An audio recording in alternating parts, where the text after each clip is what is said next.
विधानसभा चुनाव से पहले चोपड़ा में तृणमूल खेमे में फूट पड़ गई है। मझियाली ग्राम पंचायत के सुईगांच बूथ के मौजूदा सदस्य चंदन दास उर्फ भीम ने सत्ताधारी पार्टी के भ्रष्टाचार के विरोध में तृणमूल छोड़कर बीजेपी का दामन थाम लिया।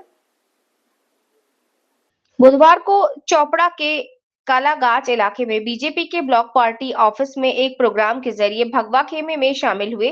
पता चला है कि इस ज्वाइनिंग को बीजेपी की चोपड़ा 2 मंडल कमेटी की प्रेसिडेंट नित्या पाल ने लीड किया। बीजेपी नेताओं ने नए लोगों को पार्टी का झंडा थमाकर उनका स्वागत किया। चंदन दास के साथ आज कई और लोग भी बीजेपी में शामिल हुए।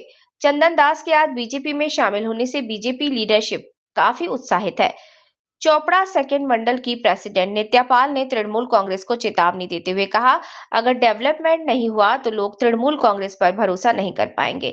सिर्फ एक ग्राम पंचायत मेंबर नहीं बल्कि आने वाले दिनों में मझियाली इलाके से 10 से 15 और तृणमूल कांग्रेस मेंबर बीजेपी में शामिल होने के लिए हमारे संपर्क में है। चुनाव से पहले मझियाली ग्राम पंचायत बीजेपी के हाथ में होगी। पश्चिम बंगाल के उत्तर दिनाजपुर के चोपड़ा से कैमरे पर निर्मल के साथ हिमांशु दास की रिपोर्ट। দেখুন, পশ্চিমবঙ্গ জুড়ে যে টিএমসির দুর্নীতি, সেই দুর্নীতির বিরুদ্ধে মানুষ মুক্তি চাচ্ছে। এই মুক্তির জন্যই টিএমসি আজ নিজের দল ছেড়ে বিজেপিতে যোগদান করছে। আসলে বিজেপির যে জনজোয়ার, পশ্চিমবাংলা যে পরিবর্তন আসতে চলেছে, তার এইটা একটা প্রমাণ। আমাদের 82 নম্বর বুথের মেম্বার, রানিং মেম্বার টিএমসির, আমাদের 63 নম্বর বুথের প্রেসিডেন্ট টিএমসির, 5 ম্যান কমিটির সদস্য জিতেন দা এবং 79 নম্বর বুথের সদস্য পুলক দা, এরা টিএমসি ছেড়ে বিজেপিতে যোগদান করলো।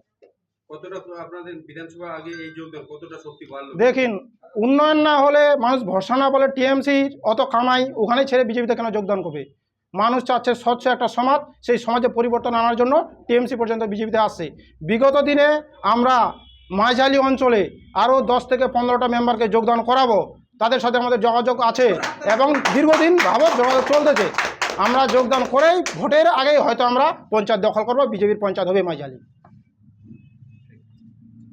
এখানে আমি দু একটা কথা বলছি। কালকে আমাদের জয়েনিং হয়ে গেছে, আজকে হলো পরিচয় সভা। তা আমার বুথ নাম্বার হলো 82, সুইগজ বুথ। আর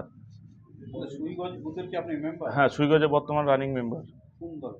টিএমসি ছিলাম, এখন ভারতে বিজেপির জয়েন করলাম কালকে।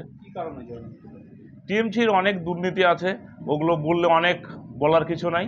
আমাদের সুইগজ বুথের নাই করে 60 বছর ধরে একটা স্কুলে ভোট হচ্ছে, সেটা ফাঁকা মাঠে নিয়ে চলে গেছে। কিন্তু আমরা নাই করে 3 বার কমপ্লেন করছি, DM office, HD office, BDO office, কোনো সুরাহা পাইনি। আমরা পঞ্চায়েতেও পর্যন্ত করছি, কোনো কিছু পাইনি। এবার টিএমসি হলো যে টাকা কামাই করে দিতে পারবে, সে হলো টিএমসির নেতা।